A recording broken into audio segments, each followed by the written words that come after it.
Today, we're going to discuss the 8 mistakes that people make with their digestive system. Listen, I've made every possible error regarding gut health literally for approximately 12 to 15 years. I had persistent bloating and abdominal discomfort. So I'm going to share some information with you that's going to genuinely help you. Mistake number 1, fiber for gut health. Let's begin with number 1, attempting to fix your gut with fiber. This is probably the worst intervention you could possibly implement for your digestive system, yet it's the recommendation people will give you. Another term for fiber is prebiotic because prebiotics are supposed to nourish the probiotics, which are your microbiome. Now I want to provide you some additional information about this fiber. Fiber has the potential to feed the wrong microorganisms. But why is it that we experience such significant bloating when we consume excessive fiber? Well, it depends entirely on what's occurring with your gut. If your gastrointestinal lining is damaged, consuming fiber is like applying sandpaper to an open wound. It's not beneficial. You're going to produce gas. You're going to create more inflammation. If your gut is healthy, which is very rare, you can tolerate more fiber. And if you have problems with it, perhaps you want to reduce fiber intake. Perhaps you want to consume more cooked fiber, steamed or cooked vegetables, which is easier to digest, or fermented fiber, as in sauerkraut or kimchi. Gut health tips and the best gut health foods.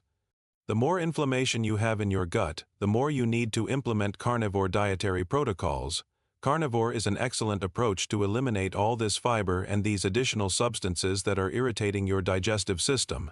One of the beneficial aspects about carnivore is it can help increase your glutamine. Glutamine is a healing amino acid for your gastrointestinal tract. Another healing intervention you can implement for the gut is zinc carnosine. This is really effective for ulcerations. Fasting is essential. Intermittent fasting, eliminating snacks, and also periodic prolonged fasting. Allow your system an opportunity to rest and heal. The amount of stress that the digestive system experiences from eating constantly is extremely detrimental. Snacking represents one of the worst things you can do for your digestive system, and this is why fasting can greatly benefit you. Butyrate is also something beneficial for the microbiome. You can obtain that from butter, and this is just another method to provide nourishment for your colonic cells. Colon cells do consume fiber and convert that into a version of butyrate. Now, I'm not suggesting you consume large quantities of butter, but don't be concerned about having some of it. It could actually benefit your gut. Let's discuss SIBO for a moment. 40% of the population has small intestinal bacterial overgrowth. There's an excellent intervention you could implement. I interviewed Dr. William Davis, who developed this protocol. You're basically taking this Microblactobacillus reuteri in a yogurt maker, and then you actually produce your own highly concentrated microbes, and that eliminates the pathogenic organisms. So it helps reduce SIBO, but it also accomplishes other things like increasing your oxytocin, which lowers your stress. It also increases your social capacity. You're going to be more social. It's quite remarkable. The other thing is you want to increase your stomach acid to eliminate microbes from your food. Betaine hydrochloride is what I recommend for any type of acid reflux or bloating. And then I also recommend, if you have any gallbladder issues, you want to take purified bile salts after you eat, which incidentally will assist in eliminating some of the bacteria in the small intestine. But I also recommend on an empty stomach, TUDCA. Take 2 in the morning, 2 in the evening. It will assist in reducing SIBO with the help of fasting as well. Very important, do not snack. Do not consume any fiber. The fiber is going to add more fermentation because those microbes are fermenting fiber and converting fiber into gas. There are a couple of other points I want to tell you about the gut microbiome. You want to actually eat for your microbes. You want to take care of your microbiome. One of the things they prefer is polyphenols. These are plant-based compounds in things like chocolate, of course, without the sugar berries. They're in coffee. They're in cacao. Avocado might be an excellent way to obtain your polyphenols, or even extra virgin olive oil. Another really effective strategy would be sauerkraut juice, so you don't have the fiber, but you just drink a small amount of the juice. That's like serious probiotics, and that'll really benefit you. Also, there's kefir as a beneficial probiotic that's superior to yogurt. Another point about dermatological issues: many skin conditions will resolve when you fix the gut because your microbes aren't just in the gut, they're distributed throughout your body. Last interesting point is solar exposure. Believe it or not, the sun, not just the vitamin D, but the infrared spectrum, the ultraviolet, actually benefits your gut microbiome. There's research on it now. So you will find that your gut microbiome will be optimized when you get more sun exposure, not to mention your eyes, not to mention melatonin in the cells will start increasing, so your circadian rhythms will be better, and the absolute worst fiber in the world is whole grains. Because whole grains, and I am mainly referring to the primary one called wheat, is very different than the wheat from 1,000 years ago, the ancient wheat. Nowadays, we have something called modern wheat, and modern wheat is a completely different entity, high in a type of protein called gluten that is nearly impossible to digest.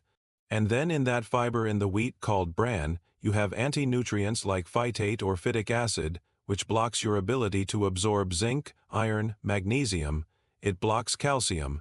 Not to mention, it also contains compounds like oxalates, which create problems for your kidneys, your gut, and your joints. And then, of course, this breaks down to sugar pretty rapidly, creating a blood glucose spike. Mistake number 2, typical probiotics or yogurt. Let's go to number 2, typical probiotics or yogurt. When you go to the store and purchase probiotics, frequently the quantity of probiotics in that bottle is so minimal, it's not going to create any major difference in your gut. And then what we do is we consume yogurt, thinking that we're going to get all this beneficial bacteria in our gut. Well, most yogurt that you purchase commercially is low-fat, which you never want to consume low-fat yogurt. It's filled with added sugar, maltodextrin, starches. Now, if you obtain plain yogurt, grass-fed, organic, that's really beneficial. Even though some of those microbes never really colonize your gut, they can serve as nourishment for your microbes to a certain degree. If you have something called grass-fed kefir, that's substantially better. Mistake number 3. Colon cleansing. Number 3, colon cleansing. When you detoxify all this waste, it sounds superficially like a beneficial intervention. I'm going to eliminate all this waste. I'm going to feel clean. But what's occurring is you're eliminating all the beneficial bacteria, and you have to restore those microbes. Sometimes you're doing this colon hydrotherapy and then you develop constipation and other problems. And this is why I don't recommend extensive detoxification unless you have something that you genuinely need to detoxify. But generally speaking, you need to address the root cause and actually work on your diet. Because your foods in your diet can actually help your liver naturally detoxify toxins through hepatic pathways. Mistake number 4, antibiotics and the gut microbiome. Number 4, antibiotics. Now, I'm not telling you not to take an antibiotic, but you need to be cautious about antibiotics because they can severely disrupt your microbiome. If someone tells you that your microbiome is going to return to where it was, they're being dishonest because it never does. You'll never have the pattern of microbes that you once had after you take an antibiotic. And I used to take numerous antibiotics repeatedly at the first indication of some type of illness. Understand that antibiotics only eliminate bacterial infections. They don't affect viral infections. And antibiotics don't ever eliminate everything. Much of it they do, but then those microbes that survive start to become very resistant, and they become superbugs. They actually transmit this information to other microbes to the point where these antibiotics that once worked will no longer be effective. This is a slippery slope.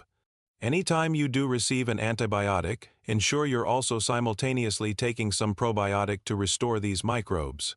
Now, initially, someone's going to say, well, you don't want to restore these microbes because you have an infection.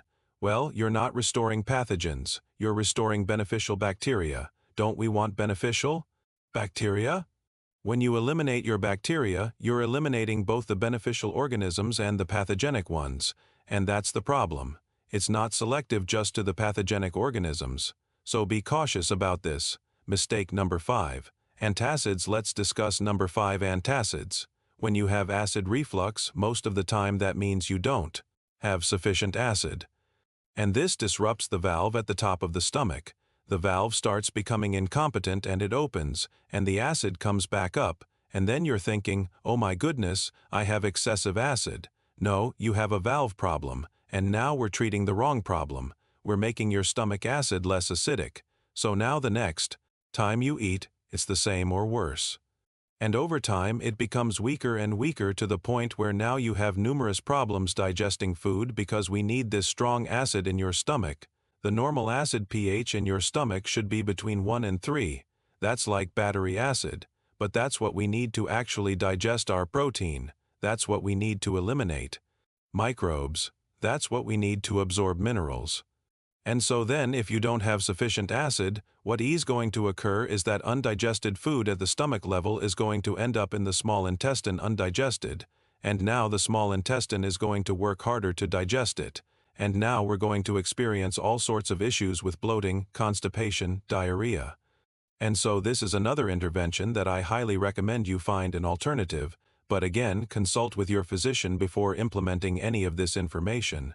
Mistake number 6. Low-fat diets. Number 6. Low-fat diets. Low-fat diets are not beneficial for your digestion because your gallbladder is triggered by fat. And if you don't have that trigger to the gallbladder, you produce less bile.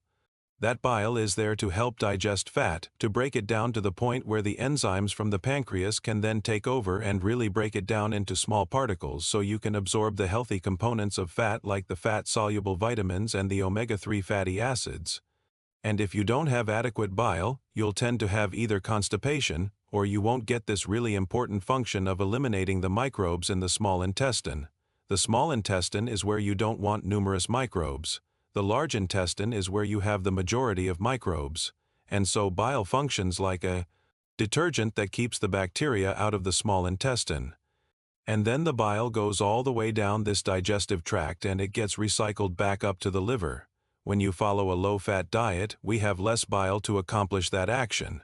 So when you're on an antacid or you have less stomach acid, we don't have the triggering system of the gallbladder either. So both the acid of the stomach and sufficient fat for the gallbladder is needed to allow proper digestion, because if there is excessive bacteria in your small intestine, you will develop something called small intestinal bacterial overgrowth.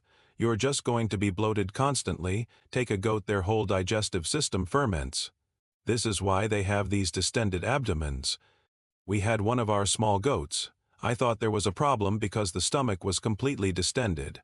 I drove an hour and a half to the veterinarian to show this vet that, oh my goodness, we have this problem with this small goat. And he said, that's normal. That's called fermentation. And I said, oh, okay. Well, that's what happens in humans.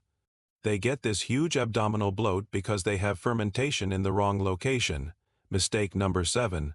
A balanced diet. Foods that ruin gut health. Number 7. A balanced diet. What does the balanced diet mean to some people? It'll mean, well, just have a little bit of everything. That is the worst advice because typically they're going to consume higher carbohydrates. Too many carbohydrates feed the pathogenic bacteria and they will create bloating. If you lower your carbohydrates from the typical 45 to 65% of someone's calories being carbohydrates down to maybe 10%, your digestion is going to be substantially better.